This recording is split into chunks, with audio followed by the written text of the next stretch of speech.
આજે દાળના ભાવ વધ્યા ને એમાં કમળા ડોસી ગુજરી ગયા. બે દાળનો ભાવ વધે એટલે ડોસી ગુજરી જાય એવું હોય કોઈ દિવસ? અરે ખરેખર ડોક્ટરે આવું કીધું. બે ડોક્ટરે આવું કે દાળનો ભાવ વધ્યો એટલે કમળા ડોસી ગુજરી ગયા એમ? હા વળી એમના પેલા ડેથ સર્ટિફિકેટ પર લખીને આપ્યું છે. હું લખ્યું છે આવું દાળનો ભાવ વધ્યો એટલે ગુજરી ગયા એમ? બે હોતું હશે. અરે ખરેખર હું લખ્યું છે એક્ઝેક્ટ? એટલે ડેથ સર્ટિફિકેટમાં એવું લખ્યું છે કે death due to high pulse rate. Death due to high pulse rate. હા બે તું બે પલ્સ એટલે દાળ જ થઈ ને. બે પલ્સ નહીં લઈ આવે તું. Death due to high pulse rate એટલે ધબકારા વધારે હતા એમ?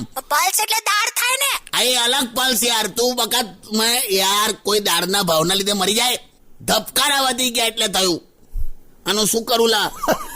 કાકી આ બધા આવું કહેતી નહીં કોઈને. એટલે એકચ્યુઅલી હું ખોટી છું. સાવ ખોટી છે. શું યાર? ત્યાં આવું બધું બધા સાંભળી લીધું અત્યારે ખબર